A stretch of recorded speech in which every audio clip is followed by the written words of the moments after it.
Қайырлы күн, құрметті әріптестер. Бүгін сіздерге бірінші бөлім күнделік кезекке КТЖ-ны қалай жазу керектігі жөнінде көрсетемін. Келесі видео сабақта КТЖ-ны қалай жариялау керектігін көрсетемін. Ең алдымен бірінші күнделік кезекте КТЖ-ны қалай жазамыз. Ол үшін күнделік кезекке кіресіздер. Кіргеннен кейін оң жақта бұрышта КТЖ деген бөлім бар. Сол КТЖ бөлімін басасыздар. КТЖ бөлімін басқан кезде осындай сыныптарыңыз шығады. Қай сыныпқа жазайын деп жатырсыз, сол сыныбыңызды таңдап аласыз. Мысалы, менде 6-шы сыныпты алайық. Басқан кезде қай пән мұғалімі, қай өзінің сыныбына КТЖ жарияласа және бастаса осылай көрініп тұрады. Мысалы, информатика жарияланды, көркем еңбек бастаулық болып тұр. Яғни бұл жерде жарияланды деп тұру керек. Ал бастаулық деген ол КТЖ-ны бастады, бірақ әлі жариялаған жоқ деген сөз. Енді бұл пән мұғалімдері өзінің пәніне кіріп, ары қарай КТЖ-сын жалғастырып жатқандар шығар. Ал енді КТЖ-ны қалай жазамыз? Ол үшін КТЖ жасау деген бөлімді басасыздар. Сол кезде осындай бет шығады. Пән деген жерге өзіңіздің пәніңізді таңдап қоясыздар. Бұл жерде мынау төмен қарап тұрған қара стрелканы баспайсыздар. Бұны бассаңыздар бұл шықпайды. Сол үшін мынау ақ бос тұрған ақты немесе пәннің атауына курсордың нұсқағышына апарсаңыздар осылай өзгереді міне. Ал енді мынаған апарсаңыздар ол мынандай бағдар болып өзгеріп тұр. Бұл кезде басылмайды. Сол үшін мұқият тыңдаңыздар, мынау ақтың үстіне немесе пәннің үстіне осындай курсордың осындай нұсқағышы шыққан кезде басасыздар. Сол кезде сіздерге пәндеріңіз шығады, өзіңіздің пәніңізді тауып аласыз пәннің ішінен. Мысалы, менде информатиканы басасыз. Оқу тобы. Бұл егер жаңағы топқа бөлінетін сынып болса, топтарды таңдайды. Ал енді бізде 6-шы сынып жалпы сынып болғандықтан топты таңдамайсыз, жалпы сынып. Бұл жерде топтардың шығып тұрған себебі бұрынғы оқу жылында топқа бөлінген, сол топтар көрініп тұр. Қазіргі оқу жылында 6-шы сынып бөлінбейтін болғандықтан жалпы сынып дегенді таңдайсыз. Мұғалім деген жерде өзіңіздің фамилияңызды тауып мына жерге қоясыз. Енді сағат саны, осы жерде мұқият болыңыздар. Сағат саны деген жерге сіз күнтізбелік тақырыптық жоспарлауыңыз бар, күн шығарып алған.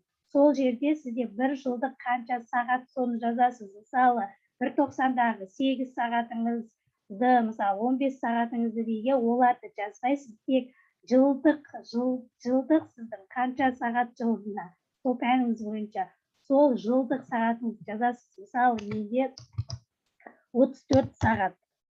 Болды, басқа еш жерге тиіспейсіздер, дәл осы 4 пунктті толтырасыздар, сақтау деген бөлімді басасыздар.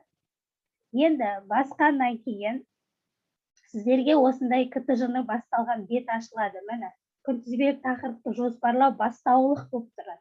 Егер жарияласаңыз, жарияланды болып тұрады. Міне, қазір мен бастап жатырмын. Информатика 6-шы сынып 2021-22 оқу жылы құрылды.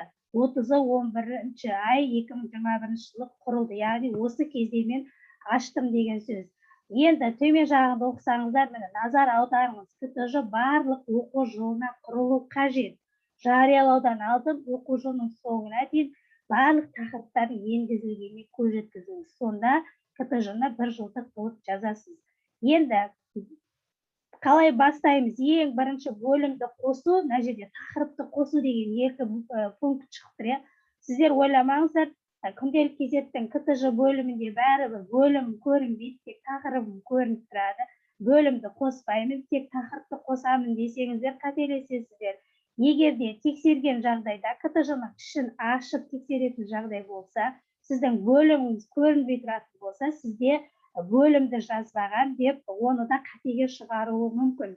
Сол үшін қалай бар, солай заң бойынша қалай жазылу керек, солай жазамыз. Ең бірінші бөлімді қосудан бастайсыздар. Өйткені сіздердің КТЖ-ларыңызда берілген бөлімдер бар, соны жазасыздар.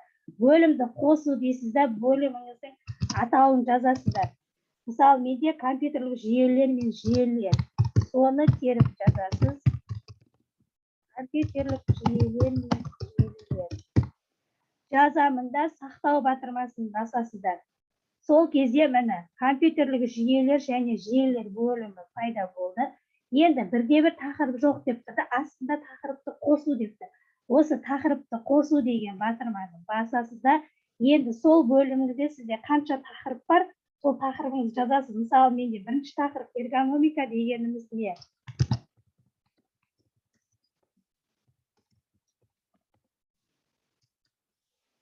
Эргономика дегеніміз не? Енді бұл тақырып сізге қанша сағатта берген? Мысалы, менде 1 сағат. 1 сағат болса, 1 сағат дейсіз да, мына жерге қай күні болады? Күніңізді жазасыз. Егер менде 2 сағат болатын болса, мынаның үсті жағын бассаңыз, ол көбейе береді, асты жағын бассаңыз азаяды. 2 сағат болса, 2 сағат дейсіз, ол кезде сізде мына жерде 2 күн шығады. 2 күнді жазасыз. Менде 1 сағат болғандықтан 1 сағат деймін. Мына жерге күнімді қашан болады ол? 2-ші қыркүйек. 21, мына жерде жазған кезде мұқият болыңыздар, жылына қарап тұрыңыздар, 2022 түсіп кетпесін. Қыркүйектің 21-і, 2-сі деймін да, сақтау дегенді басамын. Сол кезде барып түседі, міне, бөлім, тақырып. Келесі тақырыпты қосу деп, келесі тақырыбыңызды жазасыз. Келесі тақырып компьютер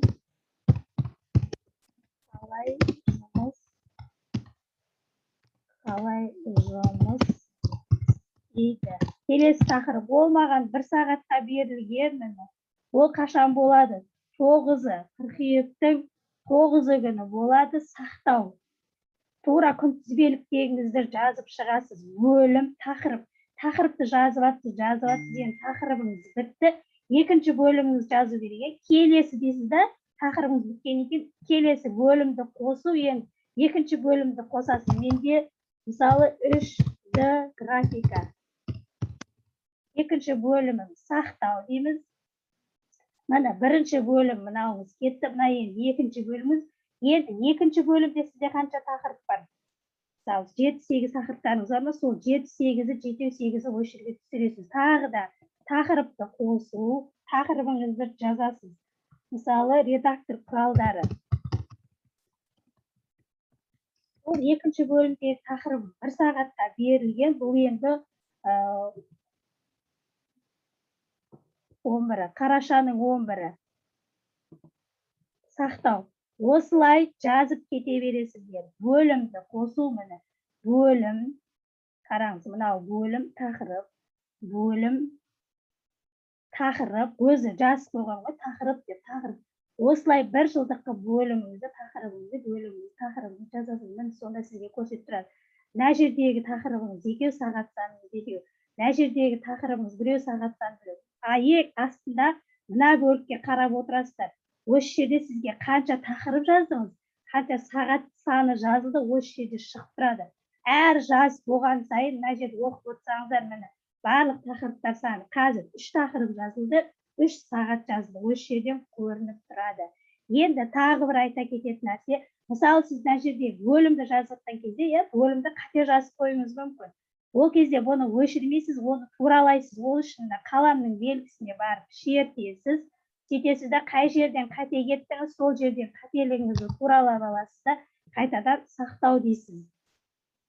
Келесі тағы да енді тақырыпты жазған кезде де, тақырып жазып жатқан кезде мүмкін ауыстырып жазып жіберген шығарсыз, қате жазып қойған шығарсыз. Ол кезде де X-ті баспайсыз, қаламның белгісін басасыз да, қате жеріңізді осы жерден туралап аласыз да, қайтадан сақтау дейсіз.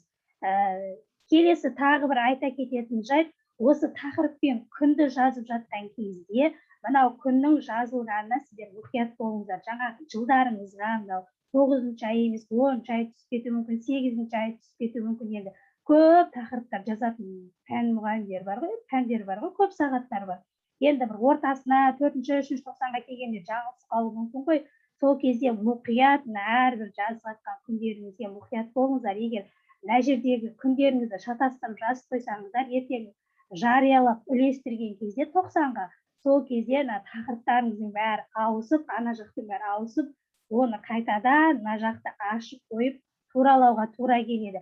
Сол үшін басын бастап жазған кезде қатесіз бүлдірмей жазуға тырысыңыздар. Осы жерге дейін 1 жылдық қылып барлықтарыңыз жазып бітіңіздер, 1 жылдық қылып. бір жылдық болып жазып біткеннен кейін әрі қарай мен 90-ға жариялап 90 бойынша үлестіру кезеңін өзім келесі видео сабақта көрсетемін. Осы жерге дейін бір жылдық қылып бөлімдеріңізден тақырыптарыңызды түгел жазып шығыңыздар. Осымен бүгінгі күнделік кезекте КТЖ-ны жазу сабағымыз аяқталды. Сау болыңыздар.